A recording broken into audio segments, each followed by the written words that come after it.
Good morning. I was planning to preach about mother, and it slipped in my mind that I'm going to speak about mother, though it's not Mother's Day, and it slipped in my mind.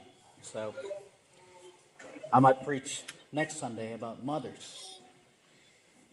And today also I'd like to greet Sister Carol, her birthday. And it was just so timing, supposedly, to preach about mother. I know Sister Carol has been so special. She has been a good host to me when I first arrived here. Very humble. They're good people that I've known.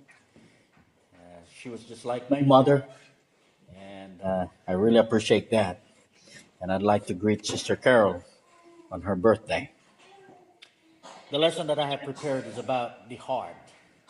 The kind of heart we Christians should have, coming from Matthew chapter 15, verse 16 to 20.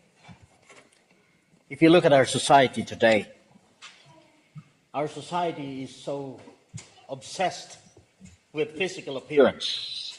And that's why many people spend time in health clubs, and why one of the fastest growing company or industries today, you probably have seen that what's that red thing? Great Life or Life, something that I saw here, who even invited me to join the club and register there, and I went there and looked, and there's so many things just to lose weight. You have to spend at least $40 every time you have to go there. And if I'm a member, I'm going to have maybe a little bit, $15 or $17 only if I go there. But I have to pay every year and every year. People are concerned of your appearance. People are concerned on how you look, like, how fat you are, how slim you are. Okay? And our world spends so much, millions and billions of dollars just to trim down. And they're making good business. Plastic surgery. That's very common in our country, particularly in Asia. People would love to have a white skin. And when I came to America and here in Canada, people would love to have a tan skin. I'm very confused. Why people here would like to have a tan skin when people out there in our country in Asia would like to have a white skin. People would love to have a little long nose, so they have to have the plastic surgery repair in their nose. That's how they do it. And I've seen also some people here in America, particularly in California, with some of my family friends there, they're changing their nose. They want their nose to be flattened a little bit because it's too long. But that's the way how it is. Because why? The society would love to see how we look like. And we want to fit into that. But God doesn't look at people on how he looks, how strong he looks like, how healthy he looks like. But God looks at the heart. 1 Samuel chapter 16, verse 7. He looks at the heart and how pure your heart is. He looks at your heart and how humble your heart is. How good, how obedient that heart is to our God. In biblical thought, the heart was a central organ that controlled all activities that determines one's character of living. The heart housed the place where the qualities worth having in our lives were first formed. The heart embodied the womb of character. And here we see that the man of God's own heart was just like anybody else. So was David. He was small, skinny shepherd. He was just a shepherd watching the sheep. And he became the king of Israel, the man whom Samuel sought and found to succeed Saul. So here, David was a mighty warrior. He was a valiant general, an inspired leader, a successful businessman, a skilled marksman, and a gifted writer of psalms. But the thing that impressed God about David wasn't with all the mighty warrior thing that he has, being a valiant general, being a successful businessman or a skilled marksman, inspired leader. No. He was taken by God because God was impressed on the heart of David. God said, I have found David, the son of Jesse, a man after my heart, who will carry out all my will. Acts chapter 13, verse 22. David allowed God to mold and fashion his heart into that which would be pleasing to God. God focused on the character more than the physical stature of man. More than he looks. He concentrated in his integrity and not just the outward looks. Can we be like David? Can we develop a heart like David? If your answer is yes, let us examine on how to identify what will destroy a heart for God. There are so many ways on how to destroy a heart for God. One of the things that we have to see is that, number one, God looks at the heart. But you can destroy that heart. Because the Bible says here in Proverbs chapter 4, verse 23, guard your heart above all else, for it is the source of life. Now here is something that will destroy our heart. Number one is success. Of course, we like to have success. Success crowds our heart with things and the signs of accomplishment. It tends to puff up our heart with the counterfeit accolades, causing us to say, look, what have I done? If you notice in 1 Samuel chapter 15, King Saul was chosen by God. Okay? He was chosen by God in Samuel chapter 15. Starting in verse 7 rather, Saul smote the Amalekites from Havilah until thou comest to Shur, that is over against Egypt. And he took Agag, the king of the Amalekites, alive, and utterly destroyed all the people with the edge of his sword. But Saul and the people spared Agag, and the best of the sheep, and all the oxen, and all the fatlings, and the lambs, and that was good. And all was good. And would not utterly destroy them, but everything that was vile and refuse. And they destroyed utterly.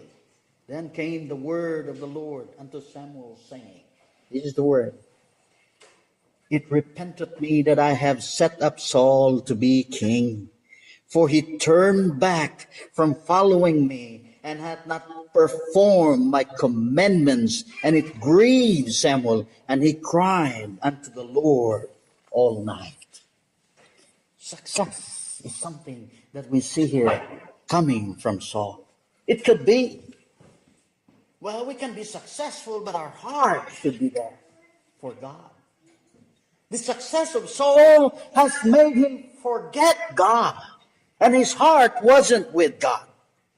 Number two that we can see here is the word selfishness. Selfishness shrinks our heart to where there's room only for three. Okay? Let me repeat that. Selfishness shrinks our heart where there's only room for three. That is me, myself, and I. It becomes grotesque and unable to face life because it alienates the needed life support of others. I remember when I was making this sermon, I remember the word tea party. I don't know if you've heard about the tea party. Okay? And let me recite to you the tea party here. He said, I had little tea party this afternoon at 3. 'Twas very small, 3 guests in all. Just I, myself, and me. Myself ate the sandwiches while I drank up the tea. 'Twas also I who ate the pie and passed the cake to me. That was my tea party. It's all about him. Now, selfishness destroys you. Another thing that destroys your heart is the word sloth, being lazy. Sloth destroys the heart with inactivity or laziness and lack of service. The slothful person is unwilling to do what God wants because of the effort it takes to do it. Sloth becomes a sin when it slows down and even brings to a halt the energy we must expend in using the means to salvation. The heart is like love. It functions to maximum capacity as it pumps out service to others. There's a reason why, when I look at the heart, it is so important, and the reason why the Lord always look at the heart. Why? I've seen some people alive. They don't have brains and they're still alive. They don't have hands and they're still alive.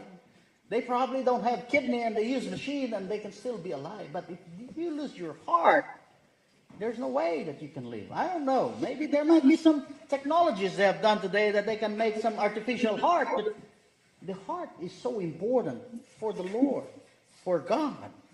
So here we see that we should not be selfish. According to Romans chapter 12, verse 11, do not be slothful in zeal, be fervent in spirit, serve the Lord.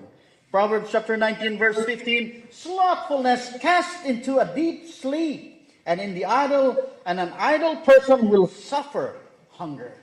This will destroy the heart for the Lord. The next word is sin. We know that sin is the transgression of the law. It is something that separates us between us and God.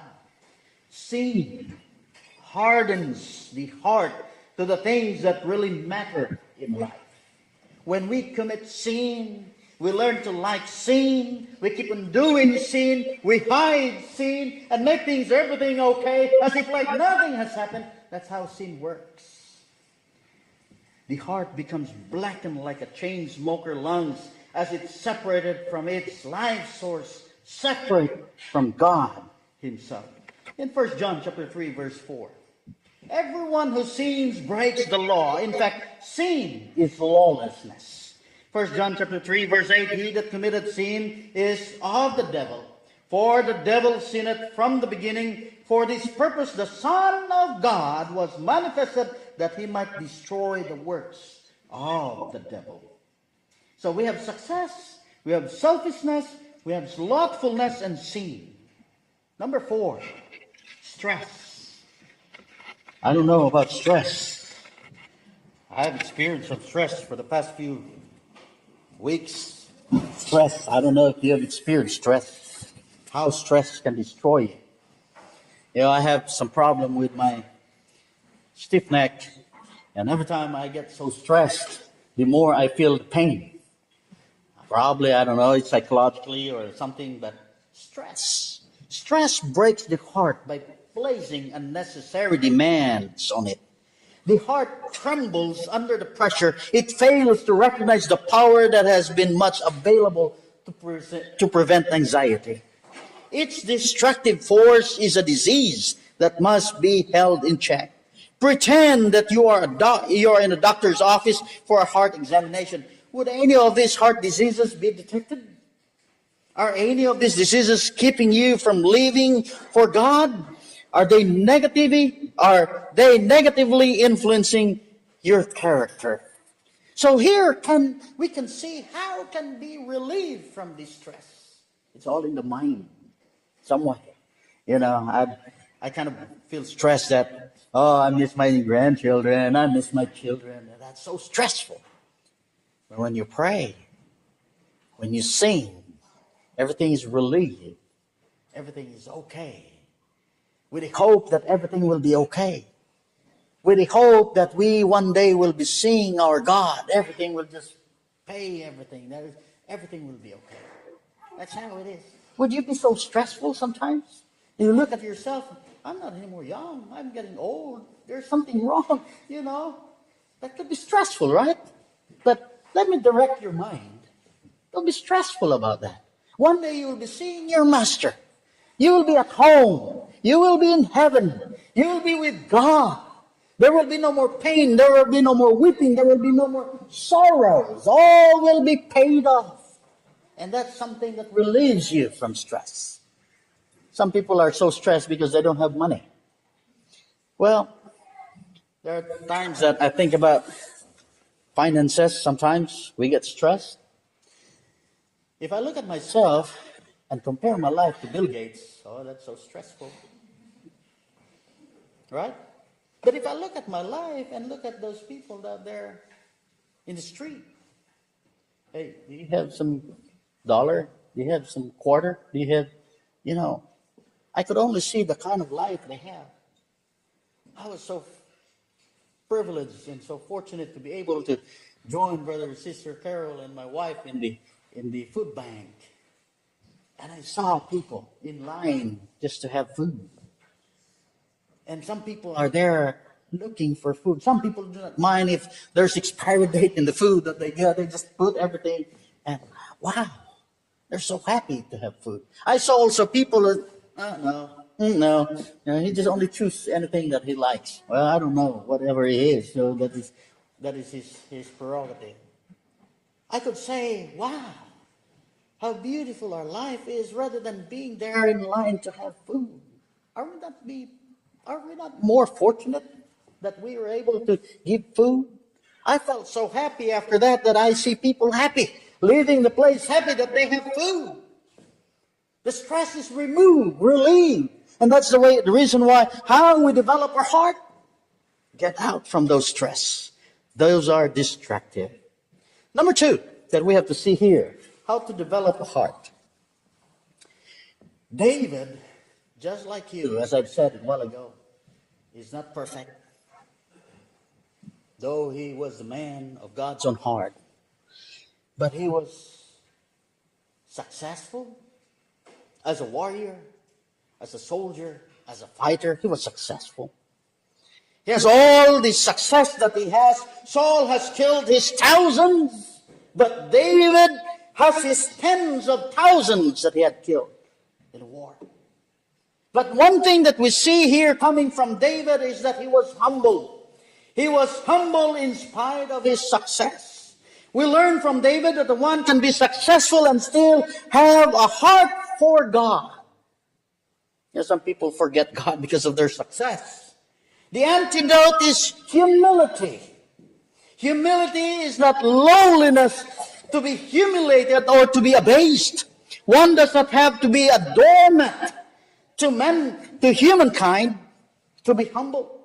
Humility is simply recognizing the grace and mercy of God when it comes to success. We can never be successful without God, who have helped us accomplish all of this.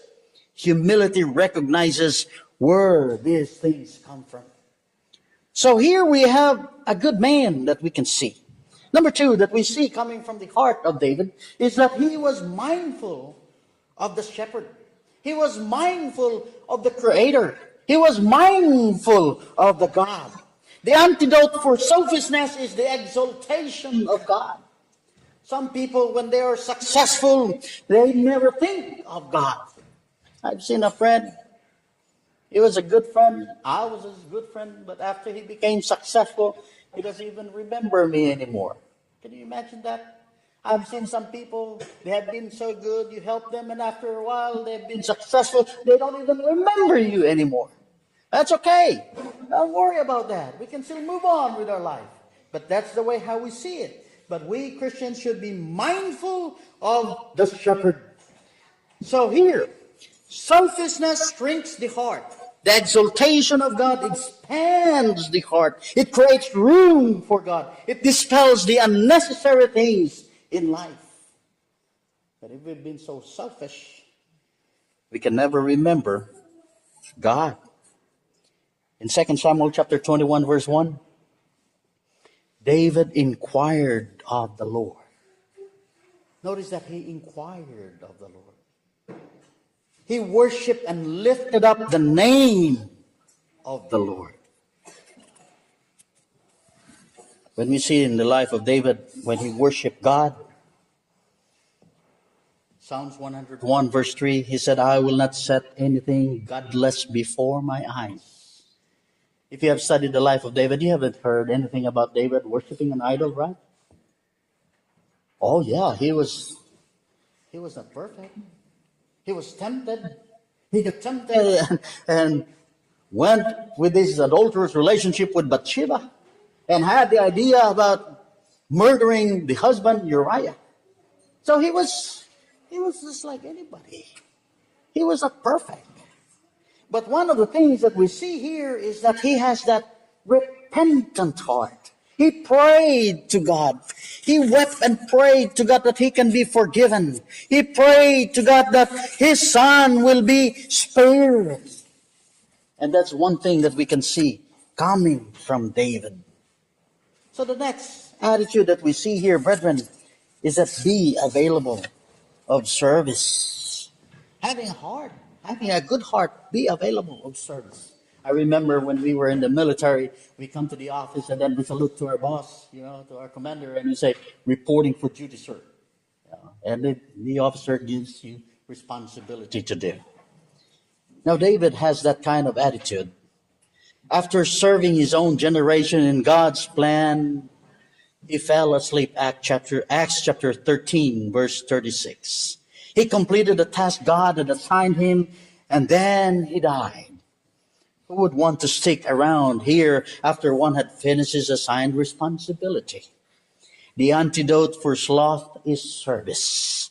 Sloth dries up the heart. Service opens the floodgate of a life-giving resources to bring energy and power to one's heart and devotion to God.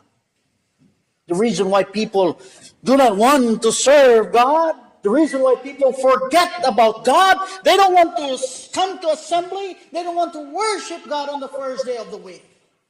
That's a problem. But when you're a Christian, you're a follower of God, you believe in God and His teaching, Sunday is not a problem. There will always be a day for everything that we do. I questioned one Filipino one time when I was teaching. I said, look, how many days do you have in a week? Oh, I have 7. I have 7 days a week. All right. How many days do you have for God? He looked at me and said, I have 1.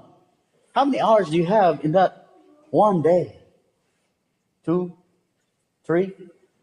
How many days do you have? Basically, I probably have about 7 in all. Only 3 is taken away from me, 3 hours. And you remove that away from your God? You're not willing to serve your God. I'd like to encourage you, brethren, be available for service. When you serve your God, serve Him heartily. Sometimes when we're too selfish, we want everything to have. We want everything. I have an illustration here. Jack Sanford tells of his story about an old well. They have an old well somewhere in New Hampshire, and that water was cold and pure and refreshing. And they draw water coming from that, and all their neighbors come and draw water from that. And when they start improving their lives, they tried to do something to make their vacation home look nicer. And then later on, he kind of become nostalgic. And then, he closed the well, and he doesn't want even his neighbors to come and draw a well. So one day he came and looked at his well. There was no more water in his well. He was asking what the reason why there was no more water in his well. He was shocked to find out that the well was bone dry. So he made inquiries to discover what happened, and he learned that the kind of well was fed by hundreds of tiny underground rivulets. When the water is drawn from such a well, more water flows into it through the rivulets, keeping them open and clear. Otherwise, they clog up and close. When there was no more drawn out coming from the well, it clogged up and closed. Our heart is much like that well. It dries up inside if the living water of God does not flow in.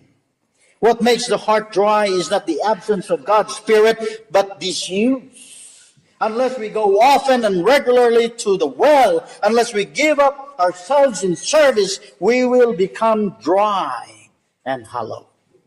We've got to exercise our duties. We've got to exercise the Christianity that is in us. Lastly, of our lesson today, one thing that I can say about the heart of David.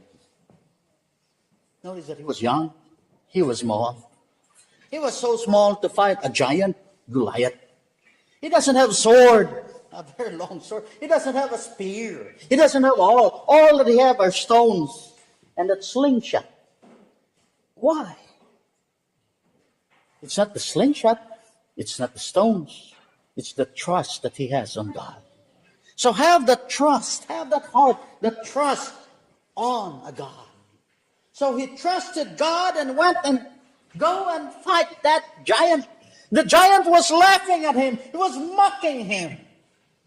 You're coming to kill me? I'm going to crush your bones. I'm going to kill you myself with my hands. David just throw that slingshot straight to his forehead, and Goliath fell down and died. 2 Samuel chapter 22, verse 1 to 4. According to 2 Samuel 22, verse 1 to 4, it said, "The Lord is my rock, my fortress, and my deliverer, my God and my mountain where I seek my refuge, my shield, the horn of my salvation, my stronghold, my refuge, my Savior. You saved me from violence. I called to the Lord, who is worthy of praise, and I was saved from my enemies." What a trustful heart. God told him, God assured him, and everything will be okay. Let's take David's basic philosophy in dealing with the problems and frustrations in life. He said, I pray, I trust, and I keep moving. That is the kind of attitude that we have. Brethren, year 2017 is about to end. I was wrong last Sunday when I said it was fast approaching, but it's about to end. And 2018 will be a wonderful year to look at, to look forward. And we can have a beautiful life in 2018. Let's look at 2018, a good year to be serving our God. It will be a great year where we're closer to our God. Let's develop this heart that is pleasing to our God. Let's develop a good heart, pure, holy, without malice kind of heart, that we are serving the God that we are supposed to serve. Then one day, we'd like to hear the words of our God, of our Savior say, "Come, ye blessed of my Father, inherit the kingdom that is prepared for you before the foundation of the world."